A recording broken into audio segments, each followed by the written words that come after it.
there is a lack of solo player content in World of Warcraft, and while delves do fill that, we think that there could be something that's better than delves. So what happens whenever Blizzard creates good and hard solo player content? Well, this is that story.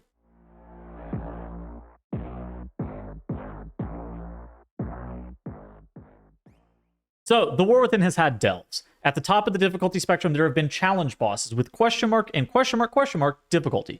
They're largely similar mechanics, except double question mark normally has a much faster cadence, damage intake tends to be a lot higher, and in Season 1, Zekfir awaited players, Season 2 was the underpin. Both of these bosses were widely regarded as like fine but not spectacular. People kind of enjoyed them a little bit, but they didn't see them as this great solo player content. Whenever players think of good solo player content, they normally think of the Mage Tower, they think of horrific visions really early on with a bunch of masks, that kind of thing whenever they think of good solo player content. Now, this season, Season 3 has Ky'veza. Now, I normally don't do these, and this season seemed like it was going to be pretty similar to the last couple where I just don't really care to spend time on this kind of stuff.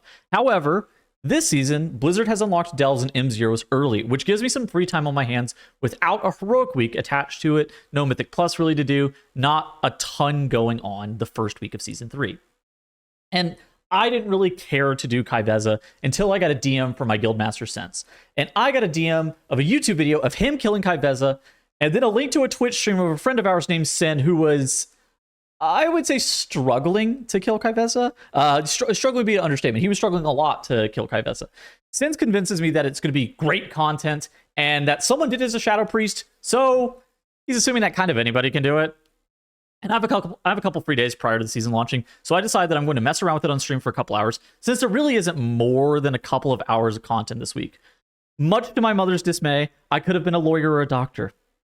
But, for some reason, I have the wildtism, and thus, this is what we're going to be doing. So, I show up on stream, and I need to level my delves. You notably have to complete the delves on either a level 11 or do it on a level 10 with a res available in order to be able to unlock Ky'veza. So I'm going through my delves, in which I want for the vault slot as well, and I complete my plus 10 delve. I end up completing the delve with a res left, so I can immediately move on to Ky'veza. This is great for me. Saves me a little bit of time. Not going to be like the biggest deal, but it does save me a little bit.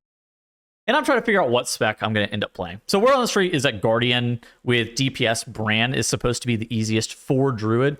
And at the same time, it probably is going to be the easiest. But Sense told me earlier that it's doable as any specialization. It's even doable as Resto Druid if I wanted to spend 15 minutes in combat. I decided against playing Resto.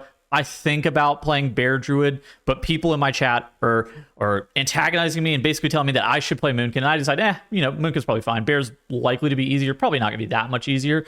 And so I try to figure out whether or not it's worth looking at a Moonkin POV of a kill, or am I supposed to just blind prog this more or less? In my chat, they're here to back me up again. And they say, Tettles, you actually don't need that help. You're going in blind. And I'm like, all right, whatever. I'm going in blind. I'm eyeballing my brand. Looking at this fraud. Big fraud. I'm not a mole man. I've never been a mole man a day in my life. And my brand, level 47. This guy's worthless. This will significantly reduce his damage dealt and his healing potential. And at the same time, I'm not super worried because I doubt that's going to be the thing that's holding me back. How the Underpinned and Zekfir were they were mostly one-shots and like skill checks. I do recognize, though, that Healer Brand is probably in my best interest. Healer Brand as a DPS normally tends to be a little bit better. He drops potions on the ground. It can do some healing. And Moonkin has a tendency to just kind of get white swung on and meleeed to death. And Moonkin's individual survivability is historically pretty poor, especially for things like this. You do have Frenzy Regen and Regrowth and some tools to heal you up. But it's not like I'm playing a Death Knight or something that's great. Like, Feral would be better in this instance for sure. I also decide that I want Tree Taunt, and that's probably going to be preferred as well to be able to keep Ky'veza away from meleeing me. I don't really have anything to base this off of. That's kind of just the general anticipation about what this fight's going to entail. Well, the fight starts out, and it's 100 miles an hour, the first global. The first thing that happens on this boss is she immediately shoots out the Nexus daggers, which you have to dodge out of the way of. They have an incredibly quick arming time, and then the boss starts to do a portal mechanic similar to the one that she had from the raid. The portals need to be evenly distributed, which I didn't really understand at first. So they try to like suck you in different directions. And ideally you build these as a triangle and then you stand in the center in order to kind of get sucked evenly and just plant yourself in the center. These portals also do infinite damage to your character. This doesn't necessarily matter for the first couple of learning attempts, but this will become probably one of the most critical portions of this boss later on. So Wipe on the first pull, wipe on the second pull. We start the third pull, and I finally get the portal set up to something that won't wipe me. I see the mask images from Mythic, which you needed to dash through the boss on that difficulty whenever you were fighting the encounter. These are very different than what they were during the boss, though, I learned. So these masks, you need to face them dead on to make sure they won't kill you. Failure to do so instantly kills you. I also start to keep track of my wipes, as you can see on screen here, to track my progression. And when I say you need to face them dead on, I mean like you can't be 2 or 3 degrees off. There was a lot of instances where I felt like I was looking at these ads dead on, but I just apparently was 1 or 2 degrees off. Also, the travel time on these ads is a little bit finicky. You need to be facing them as they arm and launch. If you face them while they're hitting you, that doesn't really matter. That's great and all, but it really matters about when the cast is finishing on the ads themselves. So you have to face them really, really quickly. So, pull 8. It shows up, and I finally make it through the portal and mask combo. She goes into another set of Nexus daggers after that, which I am terribly inconsistent at dodging for a while. I do think the first Nexus daggers of the entire fight is by far the hardest because you're far from the boss, but Nexus daggers is just a difficult mechanic in general just because of how fast it happens. All of the mechanics on this fight are very, very quick. Then, Ky'veza, she goes into another portal phase. All the portals phases are terribly dangerous as well for me as a Moonkin player because I don't really have a good reliable way of self-sustaining like I was talking about earlier. I do have Brand's potions, but beyond that, I'm mostly reliant on like frenzied regeneration. So I kind of come up with a plan. I need a plan for these. I can't just kind of YOLO them. First wave of portals, I'm going to press Barkskin plus Bear Form with Frenzy Regen. Ideally, I regrowth myself as well for the 8% DR and 5% healing that regrowth gives me. The second wave of portals, I will go Bear Form with Frenzy Regen again and press Renewal. Anytime that Brand drops his potions in the middle and I can kind of just walk into those and pick some of those up, I'll also try to in order to be able to kind of keep myself a little bit healthier. At this point in time, though, pull 8, I am beyond horrible at picking up Brand's healing potions. Like I said earlier, I proceed to get farmed by the masks ads for a very long time. And this turns out to be by far the hardest mechanic of this fight. You need to aim pixel perfect at them within a very short period of time. It's also really difficult to tell what ad is going to be dashing towards you next.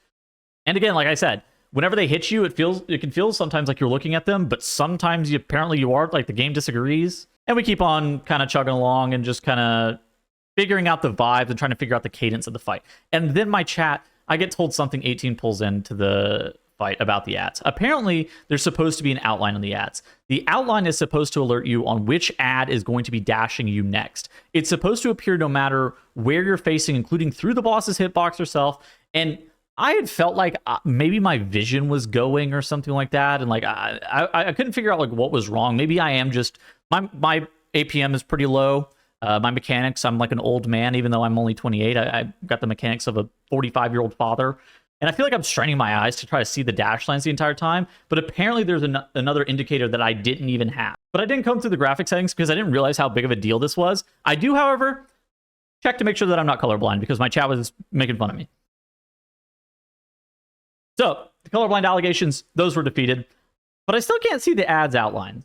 Eventually, I end up going through my graphic settings and get the advice of chat to turn off anti-aliasing. This is a huge difference in what is going on with the boss and actually allows you to track the ads correctly like you can see on screen here. This red outline is the difference in if you have anti-aliasing on versus off. And so, unfortunately, while I can see the ads a little bit easier, I will see them easier run me over and over and over. I also think my brain, it's broken. It just doesn't connect to my hands. I got IRL lag or something going on where I just cannot do mechanics. Like, I don't know. I don't know if you guys have ever experienced this, but like my hands, they just don't work. Like, I don't get it. Hey Tettles, I'm currently watching the stream with my 5-year-old son. Now I don't mind all the cursing and bad words, but can you please stop dying to mole content? I don't want my son to learn how to suck at video games. I'm gonna kill you. Oh my god.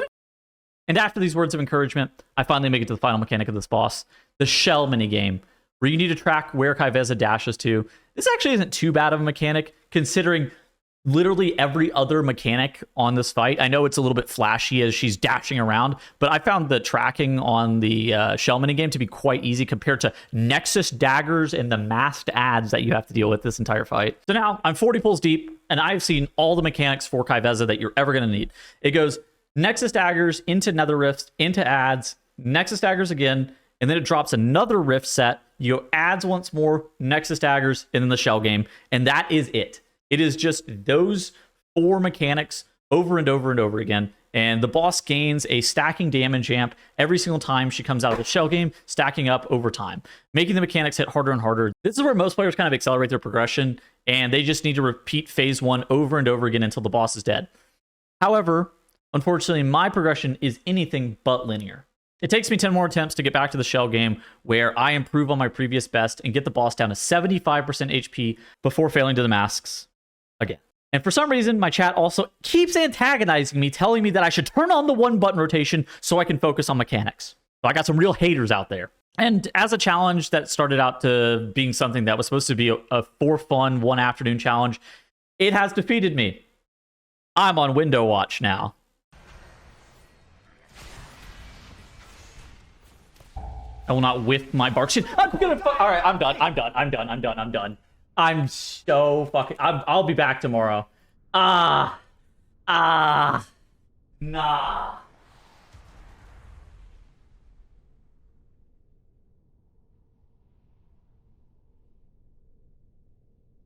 come back reinvigorated and motivated.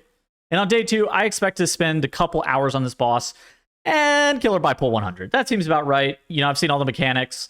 You know, the first 60 attempts were a little bit slow, but I had the framework for what this fight looks like, and I feel like I understand all of the mechanics.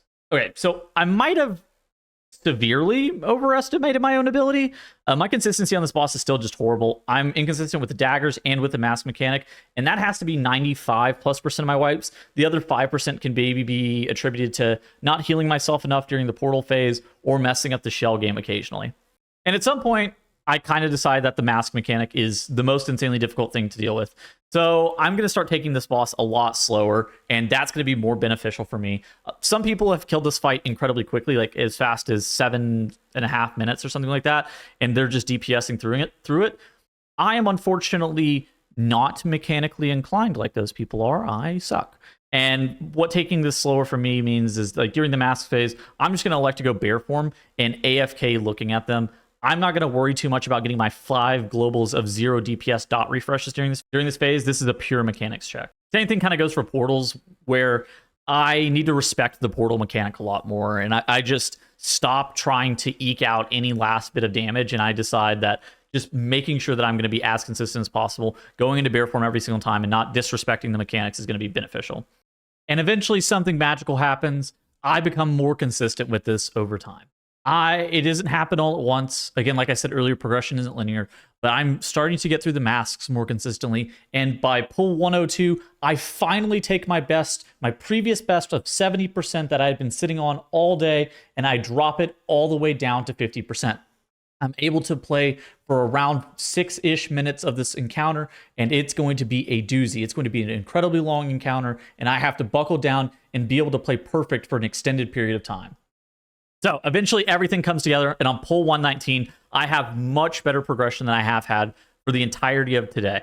I dropped the boss to 30% HP. And progression, like I said, it's not linear. While you are learning all the mechanics, these are all the mechanics that you have to deal with for the remainder of the fight. It's just the exact same cycle over and over and over again. So you can take huge chunks out of this boss fairly reliably. And then the best thing that happens is that a few pulls later, we also have progression again. I look at the masks perfectly. I dodge the daggers each and every single time. I easily dominate the shell game, and I rotate my defensives perfectly through the portal phase each and every single time. The boss has a 30% damage amp, meaning every portal set, and every time she autos me, it's doing infinite damage. 10% HP on the boss. It's time. I gotta clutch up. I'm here for the victory that I deserve. My hands are shaking. I'm so unclutched, just generally speaking. I do the first set of the portals of the phase. I notice that my health is dropping super low. However, I notice that I have a health potion that I have yet to use. I hit this new health potion that's brand new to this patch during the mask phase. It tops me. I do the second portals of the phase where I have renewal. I have convoke available as well, so I convoke to get the regrowth on me. I pick up a brand potion to heal me up a little bit. I swap into bear form to hit frenzy regen. I get 1 tick at the frenzy regen, 1 second away from pressing renewal for 30% of my HP back, and I encounter the final mechanic of the fight. Ky'veza executes her target whenever they drop below 10% HP, killing them instantly. Despair. This is my clutches. I was 1 mask and 1 dagger away from killing the boss. 9 minutes and 48 seconds of perfect play that I had. on the timer, and I died 10 minutes into the fight. This is likely to be a 10-minute, 30-second kill for me, just looking at where my damage is. I played perfectly for 9 minutes and 48 seconds just to die to letting my HP drop below 10%. Not even dying, just drop below 10%.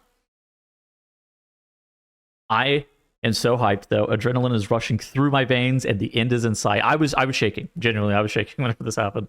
We're 3 hours into today's stream. 5 hours in total on Ky'veza. This is winnable. Next pull. Pull 123. It happens. I continue my consistency from 122. And the boss is dropping lower and lower. 60%, 50%, 40%. In a tragedy, it strikes. I look at the wrong mask for a brief second. I don't track which ad is going to be that I'm supposed to be facing. And I get 100 zeroed. We're back to the start. And the failure points on this fight are just so frequent. And the fast twitch reactions that are required for an encounter like this makes the fight incredibly difficult. This is an encounter that I have described as infuriating but fair, which makes this a fantastic boss because it is like this solo player experience. And I think that solo player experiences in World of Warcraft that feel like this, where it is infuriating but fair, that is the greatest feeling. So I keep grinding away. Pulls come and go, and you can just as easily wipe it 95% as you can at 9.5%. And it's all about volume. Like getting that God pull, you're just kind of rolling the dice, and so you just need to continue to get volume. And I also start doing call outs verbally to make sure that I can stay focused on what I need to do. I call out that I need to stay in melee of the boss on the daggers. I count the ads 1, 2, 3, 4, 5, 6 as they're contacting me. This helps me try to stay focused, but unfortunately, not for long enough to get a better pull. I need 10 minutes worth of perfect play. That is until pull 155, where I get the God pull again, and I am 30 seconds away from killing this boss. I survived the portals easily this time. I do the masks perfectly. My HP is looking solid. All that is separating me from success are the daggers and one shell game, and it happens. 10 minutes and 5 seconds into this encounter, I make the first mistake of the fight. I don't move out of the last daggers of the entire phase. I get clipped and die at 8.5% on the boss. I just had 2 mechanics left to do on this entire fight, and I was home free, and I was free from this stream that I have committed to doing basically it dies or I die. And I'm 5 hours in my stream today, and I haven't eaten. I've determined that I don't deserve food until victory is achieved. I've also claimed that the stream won't stop until victory is achieved, and I came into today maybe a little bit more ambitious than I should have been. Maybe I should be a little bit more humble. I thought this was going to be probably like a 3-4 hour endeavor from what most people were doing this in. And if I was more clutch, this would have been true because I would have killed the boss twice by now. Unfortunately, we are now on hour 5, and I have a family dinner where I'm celebrating my father's birthday 2 hours from now. So I only got 2 hours worth of attempts left, but that, the boss is at 8.5%. I just need one more good pull, and then I could go celebrate Scott's birthday. And I'm going to be honest, after this 8.5% wipe, I just kind of threw away 2 hours of attempts due to not having food. I was pretty zapped of energy. I'm also normally pretty bad about streaming more than 4 hours as is. So the longer stream really affected my gameplay. It's just like pretty mentally draining on me. My social battery kind of gets a lot lower the longer I stream. And this is something that required my full focus. And so I was incredibly tired during this. And so the stream, I guaranteed a Ky'veza kill on. It unfortunately finished without one. 8.5% was still my previous best. 190 attempts. Let it be known that I could have killed this boss on pull 123, but I'm a fraud, and I suck, and I'm 190 attempts in, and I still don't have a kill to show for it. But, as I said earlier, I got the Tism, and I will not be deterred. I come back on day 3. This day, for sure, boss dies today, 100%. Guaranteed. Money back, a guarantee. And the first pull today happens, and I am locked the fuck in. 50% wipe, but I'm feeling great. I am well rested. I am fed. I'm feeling great. I also decided that I'd been salty beforehand, but I need something that hypes me up. And I'm normally a little bit salty whenever I go on tilts. It tends to happen when I'm personally the person who's making mistakes. So like in World of Warcraft, if I'm the person who depletes our key, I get a little bit tilted. If I deplete multiple keys in a row, I'm probably turning my stream off. I probably need a break. If I go 8th in TFT, for example, the stream is turning off. I'm going to be super, super salty about that kind of thing. Whenever the burden is basically 100% on myself, I just expect more out of myself as a person. And so I get incredibly bitter about it if I'm the person who's making mistakes. But today is a new day, and I search for what I need. In these trying times, I don't need to be salty. What I need is Vegeta AI alpha male motivational speeches. Let the world recognize your strength and resolve. You must put forth an effort that commands respect and leaves no doubt. That's right. This boss may have killed me 192 times, but it will not kill me again. To quit when you're tired, by persevering when it's challenging. That's where true strength is born.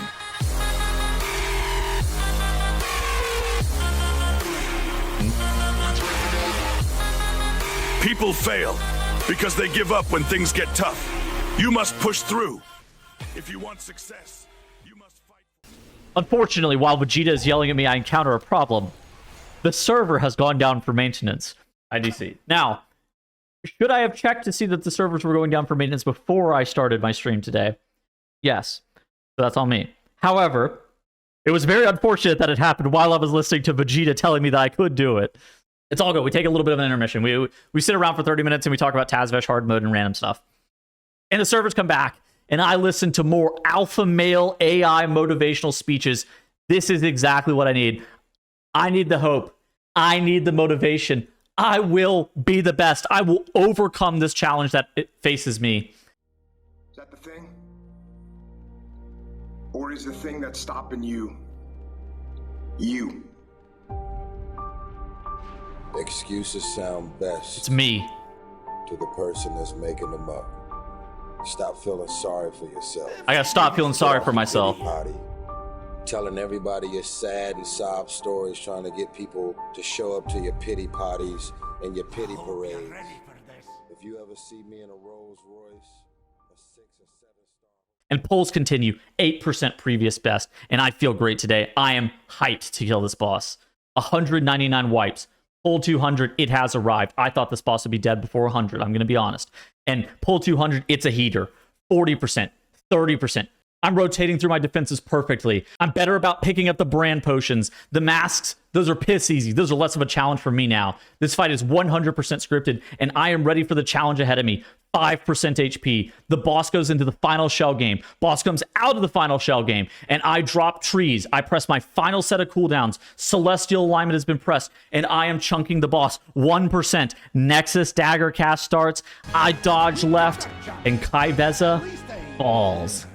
Thank fucking God. 200 attempts. Oh my God. I'm shaking.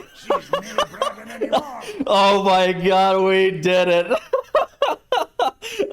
Oh my God. 200 attempts. Oh my goodness gracious. 200 pulls, and I have done it. I've defeated WoW's hardest solo player challenge, and I collect my reward amount recolor that I can't use until next week for some reason. Some crests that frankly I don't need. A title I probably won't use forever again. Maybe, yeah, I'm not really sure. Not sure what's going on with the title. And the pride and knowledge that I killed Ky'veza on question mark difficulty week 1 of the season 3 of the War Within. And this has genuinely been some of the most fun I've had in WoW in a long time. The content that this provided for me, for on stream, and the adrenaline that I felt whenever the boss got low rivaled some of my favorite mythic boss kills ever. This was an excellent boss by Blizzard that, like I said earlier, felt infuriating, yet fair. And finally, I have to extend an apology to Word Up. So at some point during this challenge, I also started joking that Ky'veza gave different stuff than she really did. So some people call this a lie. I call this a joke. I kept saying that she gave a myth track delve slot in the vault, and this might have baited Word Up into progging Ky'veza just to figure out that it was all a little bit of a prank. So apologies to Word Up. Yeah, I'm sorry about that. Sorry about anybody else who might have gotten baited by it. It was just a joke. I'm sorry. Anyhow, GG's. Shout out to Vegeta, and I'll see you guys in the next video. Bye-bye.